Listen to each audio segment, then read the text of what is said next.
The rain started early this morning. There's something about mornings like this. It makes you look around your home and realize just how much it's been holding for you. The walls, they don't just hold pictures.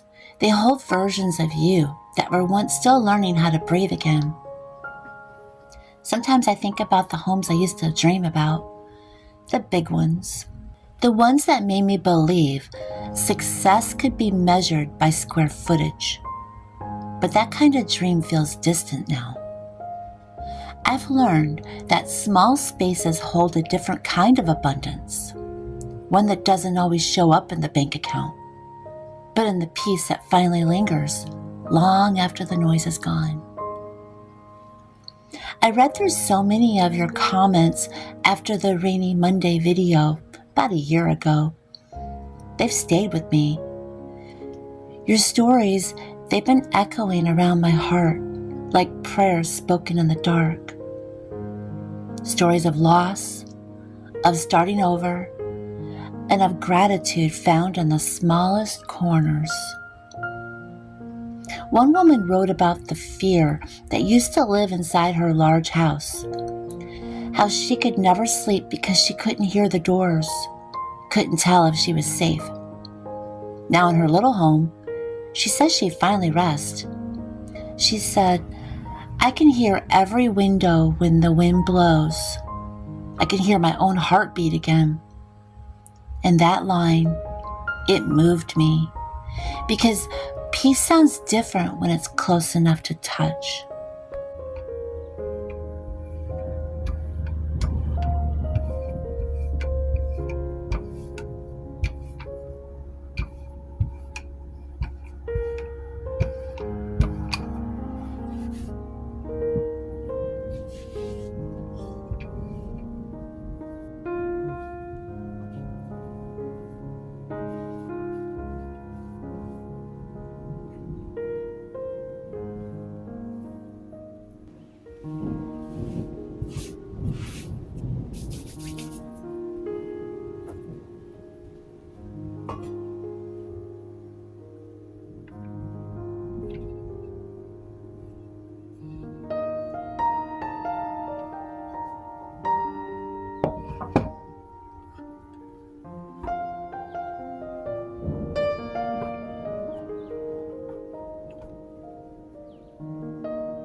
Another woman said she used to live in a 4-bedroom home after losing everything after an injury. Now she lives in a small apartment, barely 300 square feet. I remember her saying that she loved it there. Every corner had a purpose. Every dollar stretched further. And that she learned to live with less, and that it felt like freedom. There was no self-pity in her words, just quiet contentment. The kind that comes after the storm. And I thought about how many of us have had to learn that same lesson, that smaller can actually mean safer, that what we once called less might actually be enough.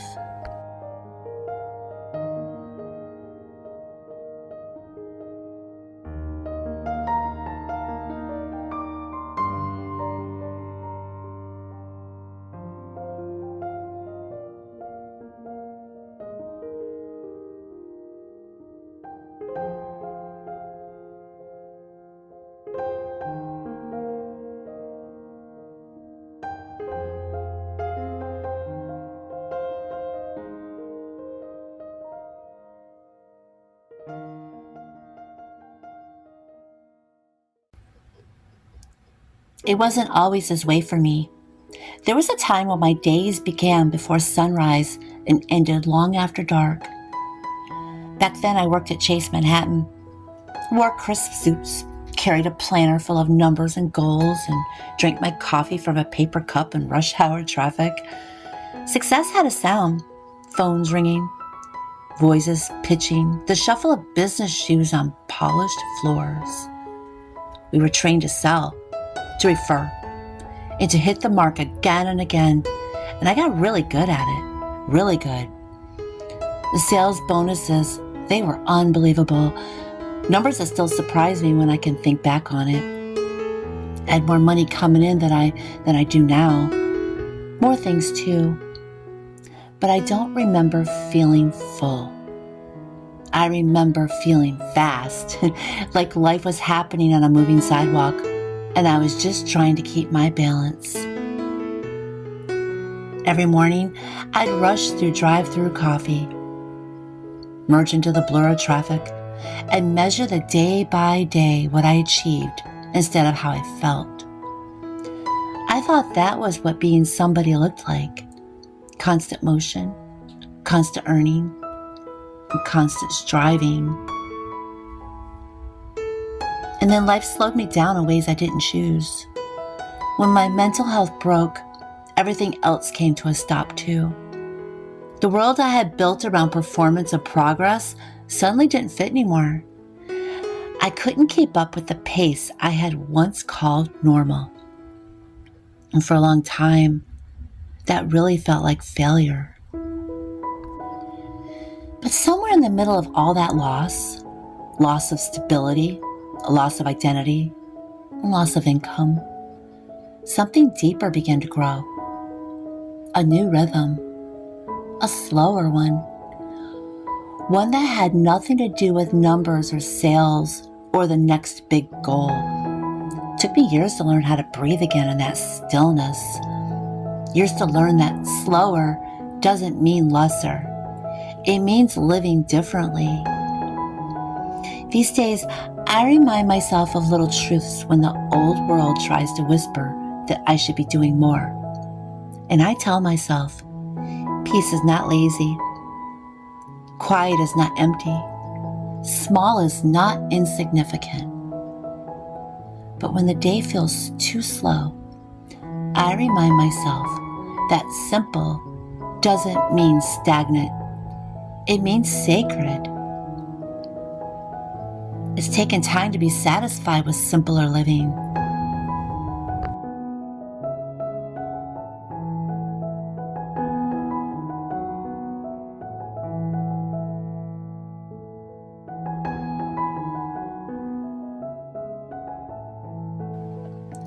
For a long time, the silence, it felt like punishment, like I'd lost the music of my old life. But I've realized the quiet, it's not empty at all. It's healing. It's where I finally heard God again. He doesn't always speak in big moments. Sometimes he just whispers through the soft hum of a dryer, or the gentle rhythm of water running over dishes. Sometimes he reminds me that the life that I have now, the one that fits inside these smaller rooms, is not a step backward. It's a step home.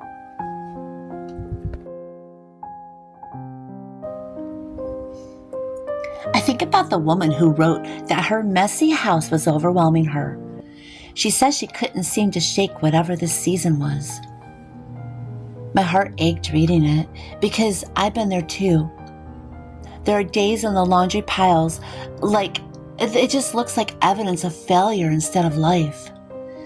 When every unwashed dish feels like a reflection of our own worth. But the truth is, the mess doesn't mean you're behind. It means you're living. It means you're still showing up even when you don't feel like it. And that counts. Somewhere along the way, homemaking got tangled up with perfection. We started believing that tidy meant peaceful and that clean meant whole. But peace doesn't come from polished counters.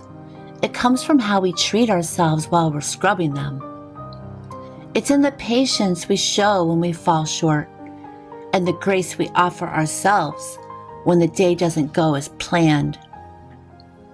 There's a verse that comes to mind often when I feel small or stuck. Be still and know that I am God.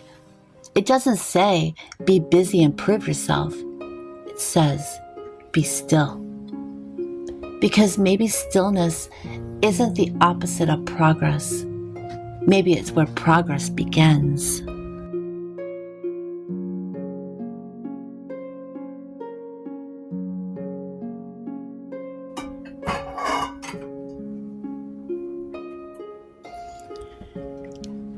I think of the grandmother who said her small home is always full of grandchildren, love and messes. She wrote, I'm so thankful for a roof over our heads, a kitchen that's never empty, and a porch where we can watch the kids play. There's so much wisdom in that, because joy doesn't live in spotless spaces. It lives in the noise, the crumbs, the laughter, and the chaos of a life that's still being lived. Another woman said she had cancer last year and now spends her days giving away what doesn't matter. Her words were simple. I'm getting rid of tons of stuff that doesn't matter. That line felt like a sermon to me. Because so much of healing, whether from illness, grief, or just exhaustion, it's really about deciding what still matters, letting go of what doesn't. We spend half our lives collecting things we think will make us feel secure, only to realize that security was never in the things. It was always in the love that fills the space between them. When I look around my own home, the smallness of it, and the way every corner is used, the way I can hear the rain from every single room, I see blessings I never noticed before. A candle flickering on the counter, the smell of soup simmering on the stove. And the kitty right now, as he's scooting his toy around, that's a blessing too. These moments are proof that life doesn't have to be loud to be full. There's a man who commented once that he lives in a tiny cottage with a bathtub but no shower, cooking all his meals on a stove made in 1956. He said, "It's enough." Those words hold more peace than any paycheck I ever earned. It's enough. I think about that every time I start wishing for more. When I catch myself scrolling through the endless highlight reels of other people's homes, the bigger kitchens, the polished countertops, the spotless living rooms, I whisper those same words. It's enough. Because this home, this life, this season, it's mine. And it's so perfect in its own quiet way. Maybe that's what small home living really is. Sitting long enough just to see the blessings right in front of us. Slowing down until gratitude becomes the rhythm of our days. And yes, it takes time to get there. It takes practice to unlearn the world's idea of success. I still have moments when I miss that rush. The quick coffee, the constant noise, feeling of being important, quote unquote. Then I look around at the quiet of this kitchen, and at the rain still tracing the windows, at the slow peace that hums beneath it all. And I remember that I don't want to go back. I don't want to ever go back. I think of the woman who said she's recovering from severe depression and CPTSD, and that she's still overwhelmed, but grateful to be healing. She says she's learning to enjoy the sunshine again, and I really can't stop thinking about that, because sometimes healing looks exactly like that. Not a big, gigantic transformation, but simply noticing the light again. Maybe that's the whole message of this season of life. We don't need more space. We need more awareness of the light already filling the space we have. The rooms that hold us, they've seen everything, and they've heard our tears and our laughter. They've held the weight of our silence and the warmth of our prayers. And if you listen closely, you can almost feel them breathing with you. exhaling relief when you finally let go of what was never meant to stay. When I think about all of your stories, the camper in winter, the studio apartment, the mobile home, the cottage, the bungalow, and the house full of grandchildren, I realize that home is never about square footage. It's about how safe we feel when we walk through the door. It's about how loved we are in the space between four simple walls. We don't have to chase what's bigger to prove that we've made it. Sometimes God's greatest blessings come wrapped in smallness.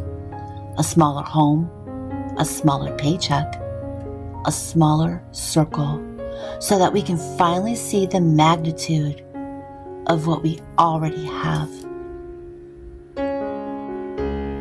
If you're in a season of starting over, if you've lost, downsized, or are simply learning to live differently, I want you to remember this. Peace will meet you where you are. You don't have to earn it. You just have to slow down long enough to notice it. And if you ever feel behind, look around your home and remember, this is not a step down. This is a sanctuary born from survival.